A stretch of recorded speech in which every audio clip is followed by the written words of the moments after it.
साथ संगत जी, आज की साखी सतगुरु नानक देव जी महाराज जी की है।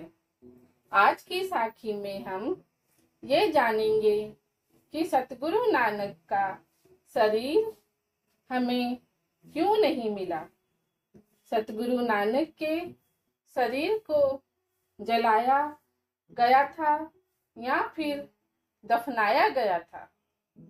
आइए आज के प्रसंग को बड़े ही प्रेम और प्यार के साथ श्रवण करते हैं।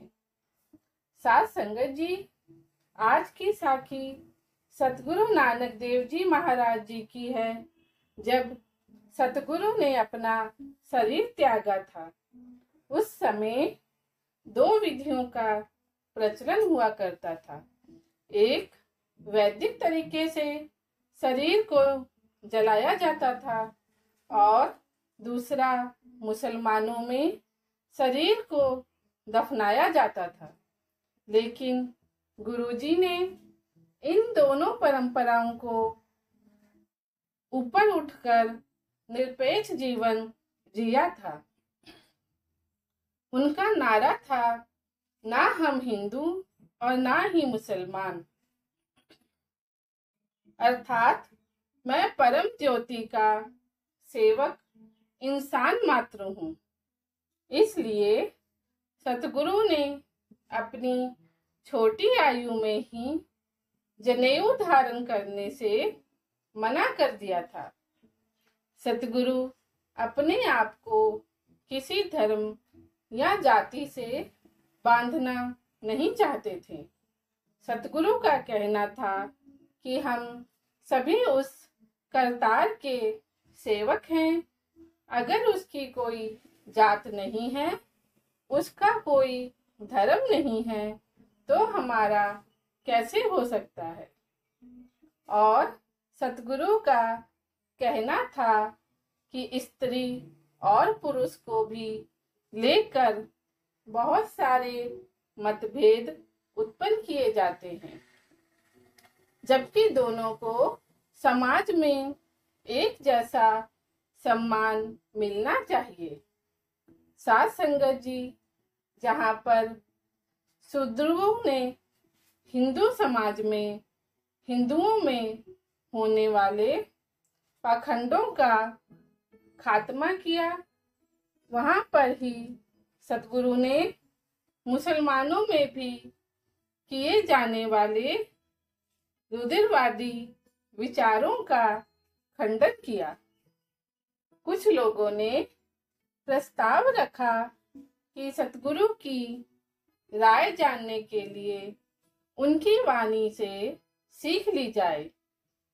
तो इसके लिए कुछ प्रमुख सेवकों ने उनकी वाणी के कुछ विशेष शब्द, जो कि मृतक संस्कार के लिए थे, जो कि जनसाधारण के लिए एक सुंदर संदेश था जो सतगुरु ने दिया था, उसको प्रस्तुत किया, जिसका अर्थ है कि सतगुरु फरमान करते हैं कि मृत शरीर को जलाना चाहिए या फिर दबाना चाहिए।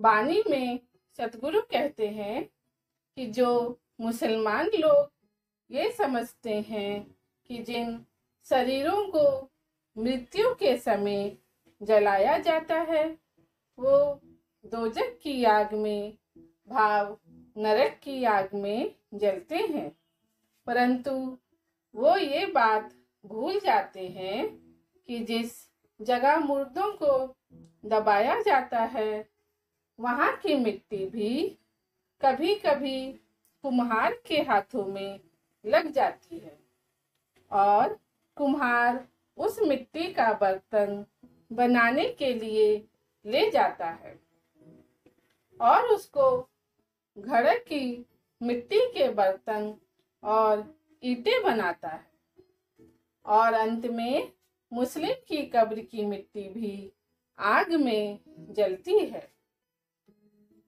और दफनाने से कोई संबंध नहीं है।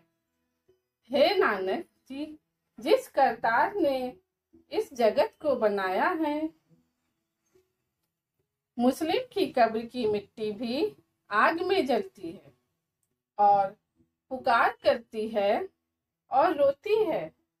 इसलिए मुक्ति का जलाने और दफनाने से कोई संबंध नहीं है। हे नानक जी, जिस करतार ने इस जगत को बनाया है, केवल वही इस भेद को जानता है। और आगे सतगुरु फरमाते हैं कि किसी को जलाया जाता है, किसी को दफनाया जाता है, किसी को कुत्ते खाते हैं, किसी का जल प्रवाह कर दिया जाता है और कोई सूखे कुएं में रख दिए जाते हैं। परंतु हे नानक जी, शरीर को जलाने से और दबाने से यह पता नहीं लगता कि रूहें कहाँ जा बसती हैं।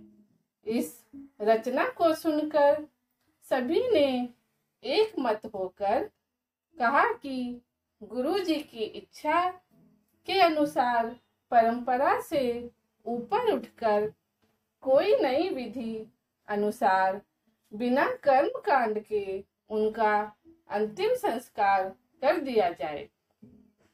इस प्रकार सद्गुरु का शरीर जल प्रवाह कर दिया गया ताकि उनकी इच्छा अनुसार उनकी कोई समाधि या जगह ना बने।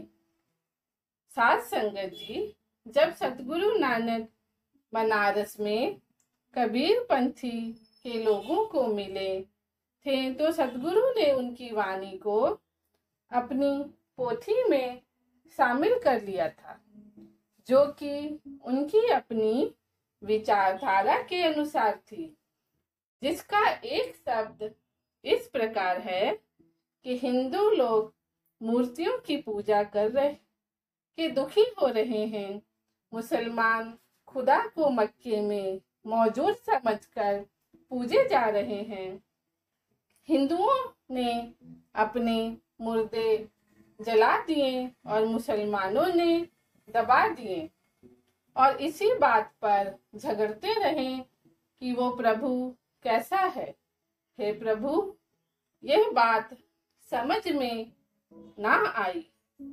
सतगुरु नानक की मृत्यु के बाद क्या क्या हुआ, उस पर बहुत सारे ज्ञानियों के अपने अपने मतभेद हैं कि जब सतगुरु नानक की मृत्यु हुई तो हिंदू और मुसलमानों में इस बात को लेकर झगड़ा हुआ कि कौन उनके शरीर को जलाएगा और कौन दफनाएगा। तो कहते हैं कि सतगुरु का शरीर फूलों में परिवर्तित हो गया था। कुछ लोग कहते हैं कि जबकि सतगुरु का परिवार था तो फिर ऐसे मतभेद क्यों हुए कि उनके शरीर को कौन जलाएगा और कौन दफनाएगा। उनका शरीर जलाया जाएगा या फिर दफनाया जाएगा। साध संगत जी, यह वाक्य जैसा सरदार जसवीर सिंह जी ने लिखा है वो सार्थक लगता है। साध संगत जी, आपके इस विषय पर क्या विचार हैं? सतगुरु नानक ने शरीर छोड़ा था तो उसके बाद सतगुरु अंगद देव जी सतगुरु नानक की गद्दी पर बैठे थे और उनका हृदय किसी भी फल की इच्छा नहीं रखता था। वो तो केवल प्रभु चरणों में लीन रहते थे। तो सतगुरु का आदेश पाते ही उनकी इच्छा के अनुसार उनकी प्रसन्नता के लिए अपने नगर खडूर लौट गए। खडूर लौटकर सतगुरु सीधे अपनी भुआ बिराई जी के यहाँ पर पहुँचे और उनकी अनुरोध किया कि मुझसे एकांतवास के लिए एक कमरा चाहिए और मेरे यहाँ पर होने का किसी को भेद ना दिया जाए, यहाँ तक कि मेरे परिवार को भी नहीं, क्योंकि मैं चाहता हूँ कि मेरी बंदगी में कोई बाधा ना डाल सके। तो सतगुरु जी की बुआ जी ने कहा कि ऐसा ही होगा। तो बुआ की ये बात सुनकर सतगुरु अपनी बंदगी में लीन हो गए और उधर सतगुरु नानक ने अपना शरीर त्याग दिया और परम ज्योति में लीन हो गए। तो साध संगत जी, जब ये बात दूर दूर तक पहुंची, सतगुरु नानक ने शरीर त्याग दिया है और परम ज्योति में लीन हो गए, तो संगत उनके उत्तराधिकारी को देखने के लिए वहां पर जा पहुंची और उनके दर्शनों को उमड़ पड़ी। परंतु करतारपुर में आने के बाद उन्हें यह मालूम हुआ कि उनके उत्तराधिकारी उनके सेवक भाई लहना जी हैं, उनके पुत्र नहीं। ये संदेश पाकर संगत खडूर साहब में उनके दर्शनों के लिए पहुंच गई, लेकिन उनको निराश होना पड़ा, क्योंकि उनको सतगुरु नानक के उत्तराधिकारी श्री गुरु अंगद देव जी वहां पर कहीं भी दिखाई नहीं दिए। बुआ बिराई जी अपने दिए आश्वासन पर पूरी तरह पहरा दे रही थी।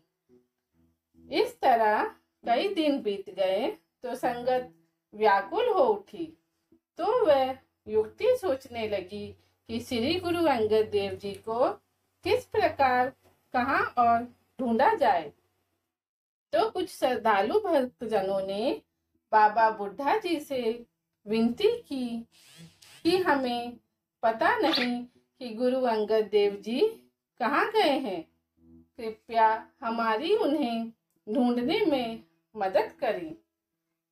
तो बाबा बुढ़ा जी संगत को लेकर खडूर नगर में पहुंचे और वहां पर उन्होंने युक्ति से काम लिया और गुरु घर के कीर्तनीय भाई बलवाटा को कीर्तन करने के लिए कहा और संगत उनके साथ कीर्तन करते हुए खडूर नगर की गलियों में घूमने लगी।